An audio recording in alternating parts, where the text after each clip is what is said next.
Ce soir, on va plonger dans les secrets du terroriste le plus connu de la planète. Et on ne va pas le faire avec des spéculations, non, mais en explorant le fantôme numérique qu'il a laissé derrière lui. La nuit où il est mort, la plus grande peur d'Oussama Ben Laden, ce n'était pas de mourir, c'était que quelqu'un mette la main sur ses fichiers personnels. Et les Navy Seals qui ont mené l'assaut ont trouvé un vrai trésor de guerre, 3 téraoctets de données. C'est juste colossal, ça représente des millions et des millions de documents. La réponse à cette question, eh bien, elle allait complètement réécrire l'histoire de la décennie qui a suivi le 11 septembre. Allez, on regarde ça ensemble. Notre histoire, elle commence le 1er mai 2011, à Abbottabad au Pakistan. Il faut s'imaginer la scène, le silence de la nuit et tout à coup, le bruit assourdissant des hélicoptères qui déchirent le ciel. Il a tout de suite compris que les Américains l'avaient trouvé. Mais sa première pensée, ça n'a pas été de se défendre. D'ailleurs, sa Kalachnikov n'était même pas chargée. Non. Son obsession, c'était d'empêcher que ces données, c'est-à-dire l'histoire complète et non censurée d'Al-Qaïda, ne soient saisies. Et c'est là que la CIA se retrouve avec une mission, mais une mission titanesque. Éplucher des milliers et des milliers de documents pour trouver le moindre renseignement utile. La première chose que ces fichiers ont révélé, c'est comment il a pu se cacher pendant 10 ans. Il avait mis au point un système de communication incroyablement lent mais ultra sécurisé parce qu'il était totalement hors ligne. Les lettres étaient mises sur des cartes SIM, transportées par des coursiers qui ne savaient absolument pas ce qu'ils avaient entre les mains. Un vrai cercle fermé, quasiment impossible à infiltrer. Et ça, ce n'était que le début. Parce qu'après des années d'analyse, la conclusion était sans attelle, la réalité d'Al-Qaïda n'avait absolument rien à voir avec l'image que le monde entier s'en faisait. On s'en souvient tous, hein.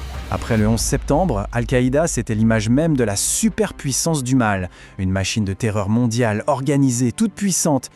Sauf que les documents, eux, racontent une histoire bien différente. Tout ça, c'était une illusion, un mythe qu'il a lui-même entretenu.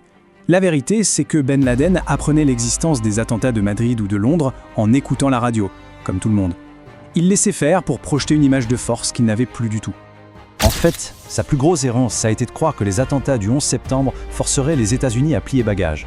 Il était persuadé que l'Amérique était un tigre de papier, malgré les avertissements de ses propres lieutenants. Résultat, c'est tout l'inverse qui s'est produit. Et Al-Qaïda a été pris complètement par surprise. Et le plus fou, c'est ce qu'on trouve dans son testament, écrit en pleine fuite dans les montagnes. Là, ce n'est plus le chef de guerre qui parle, mais un homme complètement abattu, qui déconseille à ses propres enfants de rejoindre l'organisation qu'il a lui-même créée. Donc si ce n'était pas le grand stratège que tout le monde imaginait, qui était-il vraiment? Eh bien, les documents le décrivent comme quelqu'un de beaucoup plus banal en fait. Il faut l'imaginer comme un PDG qui gère une entreprise au bord de la faillite. Ce n'était pas un idéologue, mais un manager. Et son obsession, c'était les dommages à la marque. Oui, il utilisait ce terme. Il s'inquiétait pour l'image d'Al-Qaïda quand des attentats non approuvés tuaient des civils musulmans. Ces lettres, c'est pas des grands discours enflammés, c'est surtout des mémos, des plaintes, des tentatives de régler des conflits internes. L'organisation a été complètement rongée de l'intérieur par les guerres de pouvoir et la méfiance. Loin, très loin de l'image d'un front uni. Et pendant que les États-Unis étaient obsédés par la traque de cet homme, ils ne voyaient pas qu'une menace bien plus grande était en train de naître dans les décombres de sa propre organisation. Un groupe en Irak qui n'écoutait plus du tout ses ordres et qui allait devenir l'État islamique. On arrive à la fin, et dans la dernière année de sa vie, 2 événements imprévus vont tout faire basculer, en exposant ses toutes dernières faiblesses. Les fichiers personnels montrent cette double vie incroyable. D'un côté, le terroriste. De l'autre, un grand-père qui passe son temps avec ses petits-enfants.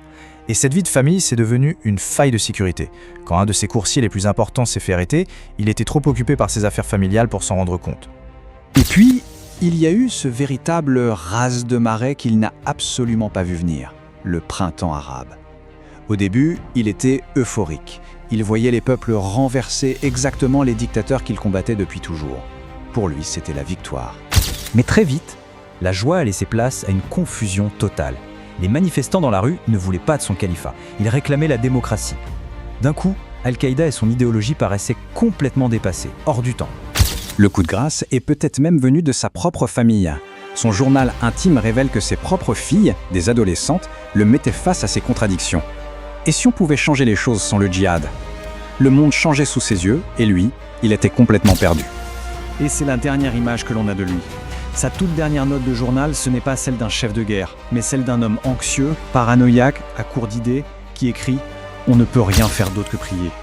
Au final, ce que ces disques durs ont révélé, c'est que pendant une décennie, le monde entier a combattu le fantôme d'une organisation qui s'était déjà détruite de l'intérieur. C'est une leçon assez incroyable sur le fossé qui peut exister entre le mythe et la réalité. Et tout ça, c'est sorti des archives numériques d'un terroriste déchu.